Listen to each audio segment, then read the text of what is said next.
At Cash and Carry Kitchens, we know every family is different. The Murray's kitchen needs to also function as an office and playroom. The Rashids with 3 kids need a storage solution for the countless cereal boxes. The cuisine-obsessed Duffys want cutting-edge appliances like a boiling water tap.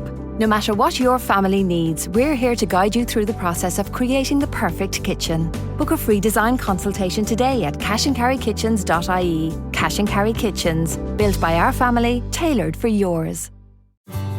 With everyone looking to shrink their bill these days, Dunnes Stores gives you new ways to save on your shop with double savers.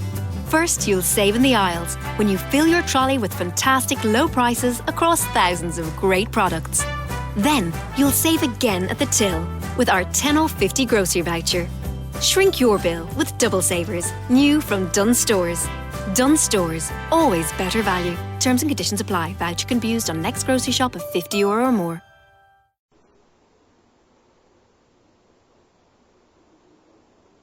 The Fibber, MCGee, and Molly Show.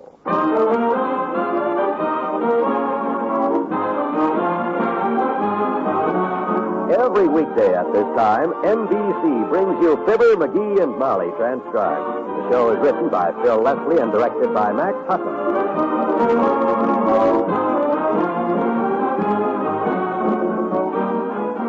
We'll join Fibber and Molly in just a moment. This is Joe DiMaggio.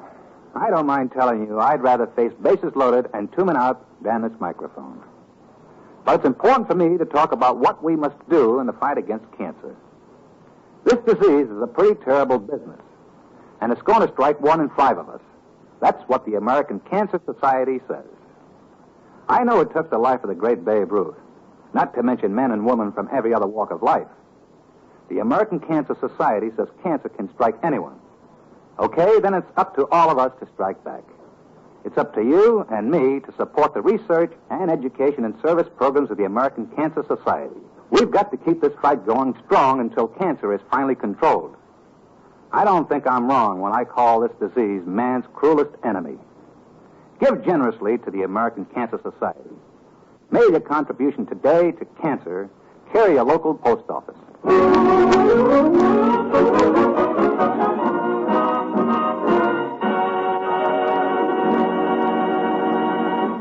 Mr. McGee of 79 Wistful Vista got a curt order from the city yesterday to get that dead oak tree out of his front yard before it fell on somebody's head. So, get a load of the old woodcutter giving the oak the axe.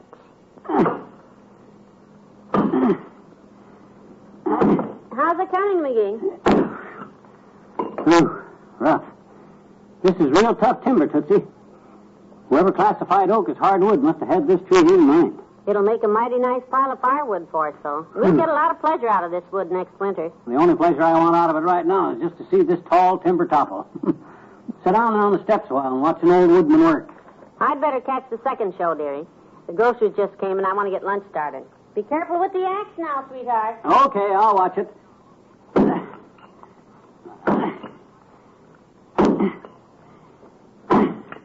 Hi, Mr. McGee. Hi, Mr. McGee. Hi. Oh, hello, Teeny. I didn't see you coming up the sidewalk. No, that's because I came through the alley, I betcha. Oh. What you doing, Mr. McGee? What you doing? Cutting down the tree, Well, now, that's a very shrewd guess, sis. And just between you and me, this is work. Oh, gee, you look awful tired, Mr. McGee. You want to sit down on the steps here and rest a while. You know, I think you got a great idea there. I'll just do that. Oh. While you're resting, tell me a story, will you? A story? Tell me a story, mister. Well, frankly, you couldn't have picked a better time to ask, Kenny. I'll just do that. Oh, goody. Did you ever hear the story about the 3 little fleas? No. Tell it to me. Oh, boy, a story. Well, sir, once upon a time, there were 3 little fleas. And their names were Hoppy and Jumpy and Fidgety. Oh. Yeah. These 3 little fleas, Hoppy, Jumpy, and Fidgety, they lived with their mama and papa way, way out in the country. On a farm, Mr. McGee? Did they live on a farm, Mm-hmm, yeah. These little fleas had a nice, comfortable place, way out a beautiful country road and way up on top of a high Airedale. That's where they lived. Oh. But one day, the three little fleas decided to go out and see the world. You know, like kids always do, whether they're flea kids or just plain people kids. So they packed their clothes and they kissed their mama goodbye and they went down the highway and hopped on an eastbound collie. Margaret's a collie, Mr. McGee. Oh. My dog Margaret, he's a collie, I betcha. Yeah. Partly. Well, anyhow, the three little fleas went to New York. And the first thing you know, they had themselves jobs in a flea circus. Oh, boy. Yeah, and they done real well, too. Uh-huh. Hoppy was a very clever juggler. And Jumpy did a tightrope act. And Fidgety was their business manager. Oh, man, them kids, they just raked in the money. Uh-huh. But like a lot of other people, the three little fleas, they just couldn't stand prosperity. They started throwing their money around, you know, smoking dollar cigars and hanging around nightclubs and staying out all night and, you know, acting like regular Broadway play fleas. Oh, gee. That's bad, huh, mister? Oh, you betcha. Because with all this nightlife, they didn't get enough sleep, you see. And the first thing you know, Hoppy and Jumpy and Fidgety started showing up for work with bags under their eyes as big as pinpoints. Oh? Flea bags, huh? Yeah. And then, of course, it affected their health, too. Hoppy started to get kind of jumpy, and Jumpy began to get fidgety, and poor little Fidgety got ulcers. Oh. So in no time at all, they got fired from their jobs. And they were broke and hungry. So they got out on the highway, and they hitched a ride back home. Oh, goody. Good for them. Who gave them a lift, Mr. McGee? Who did? Well, sir, a kind-hearted Great Dane came along and picked up the three little fleas and gave them a ride all the way home. And when they got there, who was out waiting at the gate but their mother? What'd she say to him, Mr. McGee? Did she scold him? What'd she say? Well, I kind of hate to repeat what their mother said when she saw them, Teeny. Tell me, mister. Go on, tell me. What'd she say to the three little fleas? Well, sir, she took one look at him riding down the road on this big dog, you see, and she said, "Well, Great Dane in the morning, it's the kids. Come in, boys. You're just in time for chow." Corny little flea, wasn't she? Yeah, but sweet. You know the moral to that story, Fizz? Sure I do, I betcha. What is it? The moral is, if you let success go to your head, you'll have to go back home again and start from scratch. Bye, mister. I still think that kid's a midget.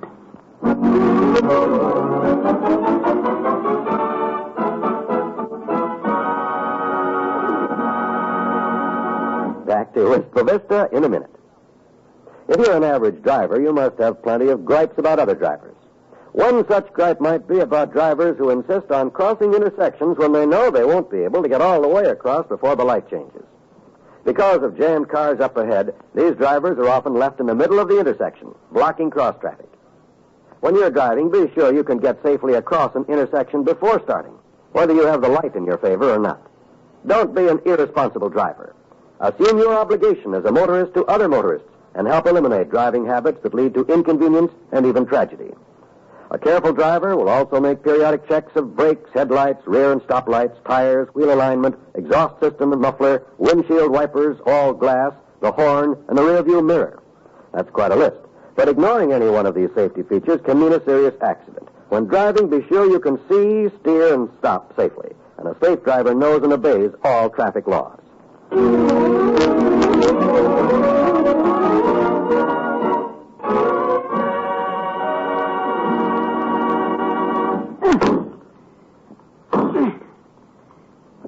McGee, Huh? there's something I don't understand. What is it? Why don't you keep chopping in the same place all the time? That tree looks like it's been chewed by a cross-eyed beaver. It's easy to see you don't know much about lumberjacking, my dear. That I will admit. Look, where do you suppose this tree is going to fall when it falls? Well, I hadn't really thought much about it, but just for a quick guess, I'd say on the ground. Uh-huh, but where on the ground? If it falls to the north, it'll knock the front porch off. South, it'll fall in the street and block traffic. So, I got to make it fall straight down the center of our driveway. Oh, my. Well, how on earth can you make it do that? That is the trick. That's where skill and the old know-how comes in, kiddo. You see, you got to make a deep cut into the trunk first, like here. Mm-hmm. Then right above it on the other side, you make a shallower cut. You see, that way the tree falls to one side, see? Are you sure you don't make a deep cut above and a shallower cut below? No, I don't think so. As I recall, that deep cut goes below. Oh, sure it does. You watch, Tootsie. You'll see. Okay. But I'm still a little doubtful about your ability to lay this tree down the center of our driveway. What do you mean, doubtful? You lay a peanut on that driveway and I'll crack it with 4 tons of oak tree. I'll drop this trunk like a nervous redcap. My gosh, if I can't, where are you going? I'm going to move my good china out of the cupboard. If that tree ever hits this house, we'll be eating out of paper plates. Oh?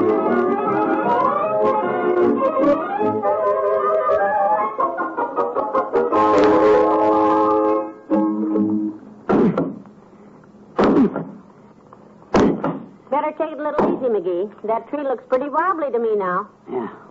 My calculations are right, and I'm pretty sure they are. When are you going to bring her down, Johnny? Come on, hit her another lick. Hi, daughter. You still around here, Mr. Oldtimer? Hey, why don't you go back to work? My gosh, you delivered our groceries 3 hours ago.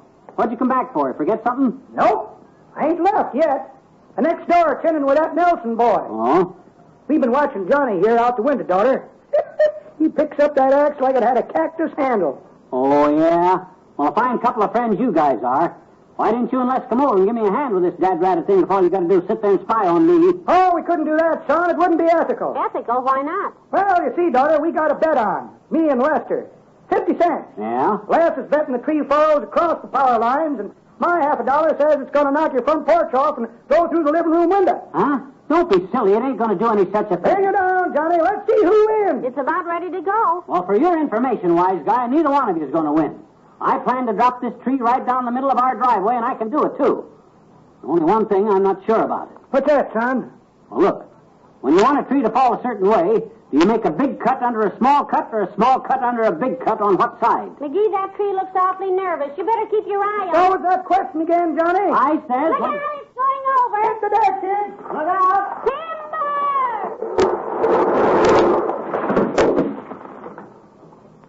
Which way'd she go?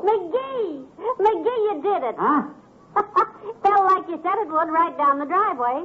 Well, Natch, I told you all along I could do it. Oh, am I relieved? Son, I congratulate you. Mighty fine work. Thank you. I better get back to the truck, I guess. Deliver the rest of my grocery route. Where is your truck? Right where I left it when I come in, daughter. Parked in your driveway and... Driveway? Oh, no. What? You mean? Heavenly day. Oh, the boss ain't gonna like this, kids, no.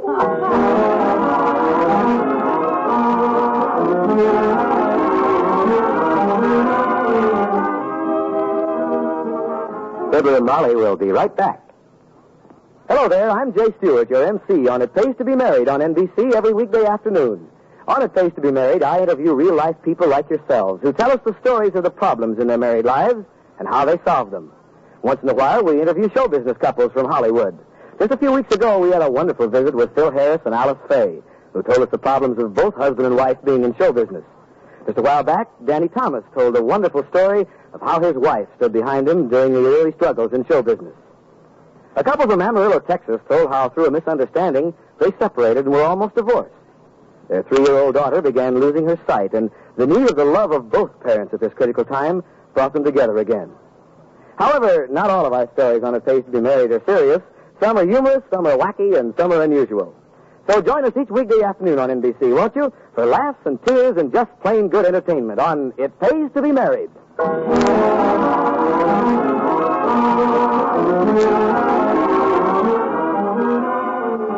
I'm glad the grocery truck wasn't hurt anyhow. Nah, just scratched the tailgate a little. That tree sure got it trapped in there, though. Well, how's the old-timer going to get it out? Very simple. I explained it to him. All he's got to do is chop that tree into firewood and clear the driveway. No. Yep.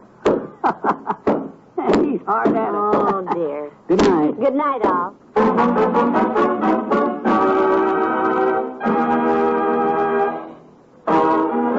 NBC has brought you the Fibber, McGee, and Molly program transcribed with Bill Thompson as the old-timer. This is John Wald reminding you to tune in again next Monday night when buying a pair of shoes for Mr. McGee occupies the day for Fibber, McGee, and Molly.